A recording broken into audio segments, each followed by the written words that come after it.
Hello and welcome back. In the last video, we had built and run our first working app, which says Hello World. I'll pull up the emulator. This is where we ended. Let's do a quick refresh. I'll exit out of the app in the emulator and I'm going to rerun it. So if I press this button, it exits out of the app, and then I can go back, use the play button to run the app again. Then you can see at the bottom here, it says Gradle build running. Process app is running. Do you want to terminate? Blah, blah, blah. I'll just hit cancel.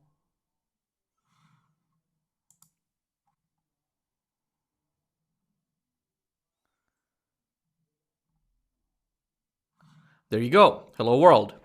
And you can also see the success operation succeeded message there. So all working well. I'd recommend running through this process a couple of times. Basically, after the first time, I found this process to be pretty smooth. The first time the emulator loads up with all the processes that happen in the background, it might take a little bit of time, but that's okay and it's expected, especially after the first installation. All right, now moving on. In this video, we will be looking at text views.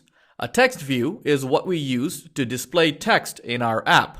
And that's a very important fundamental element of the UI or the user interface or layout of your application. I'm gonna zoom in and make some space over here so we can see clearer. All right, let's make some space on the left and right over here. All right. And then if I wanna move around on the screen, I can click on this pan screen, the hand over here, and then drag it. All right, so a view is pretty much anything we put on the screen. So whatever you see here, checkbox, toggle button, switch, anything that we put on the screen. So in this file, activitymain.xml, where the layout is displayed, if we tap on the screen right here, and make sure you're zoomed in so you can really look at this properly, okay, you can see Hello World is displayed. That's the text on the view. And on the right here, you see under layout, we have the constraint widget. You can see the margins that we have on all four sides and some other settings for the text view. I'm going to scroll down. Right here, you see the common attributes. And the most obvious of them is the text content itself, which says Hello World right here. Text, you can see Hello World. And we can update it right here and say something else. So I'm going to say hello Masroor. Hit enter. And you see the change is reflected here right away. Now we can also run this and see it reflected in the app. So as a reminder, our app says Hello World right now. But since we've made this change, if I click play, the Gradle build is running.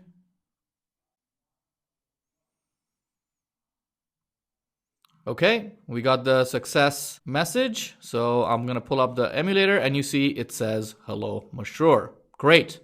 Next, right below the text field, you have this text with a spanner next to it. And if you click on it and then hit Control Space, a whole bunch of options show up. Essentially, you can choose some pre-filled common pieces of text from here.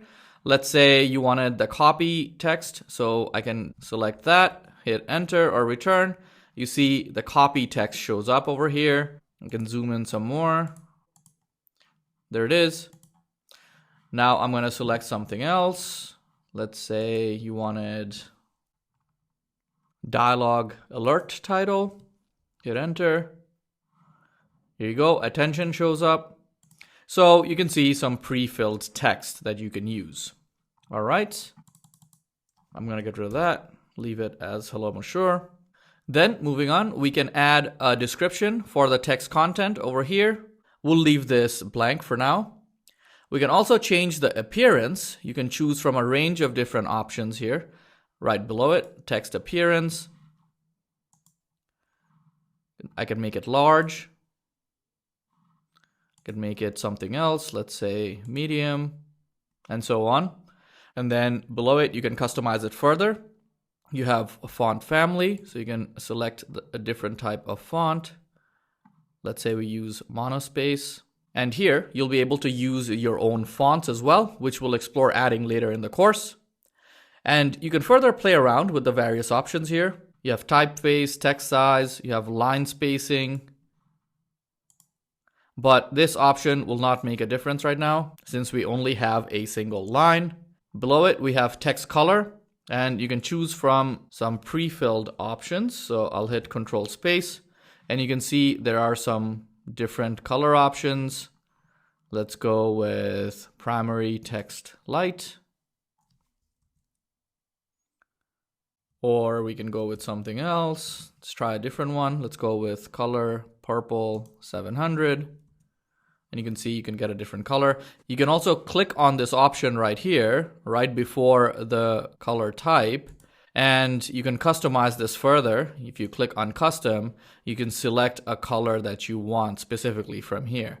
So let's see, you can click here. Let's more of purple or pink, or you can go to blue, like a blue that's over here.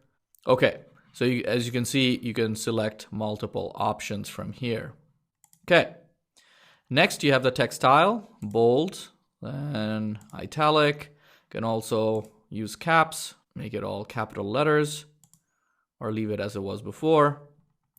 Next, we have text alignment, and you can choose an alignment here, let's say left or center, but it won't make a difference at this time because if you scroll up,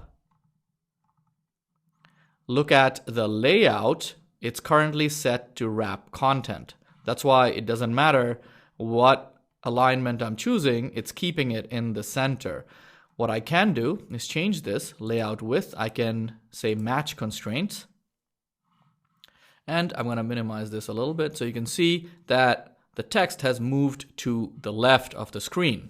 Basically, the option we chose, match constraint, has stretched out the text field to the entire width of the screen.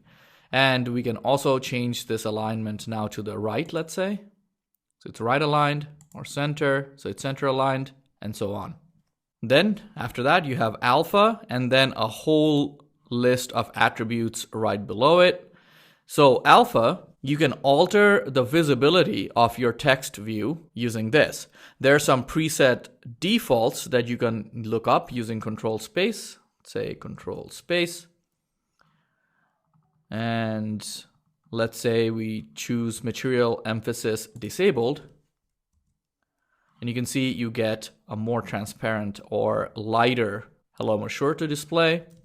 You can also type in a number here. If you want it to be invisible, you can make it 0, hit enter, and you see it's full transparency. The text is still there, it's just not visible. You can make it 0.5 for a lighter version, or you can make it 1 to get a full opaque or fully visible text. Okay, next we have a lot more attributes here, and since we have covered a decent amount in this video, we're going to leave it here, and in the next video, we're going to look at some of these other attributes that are going to be useful. See you there!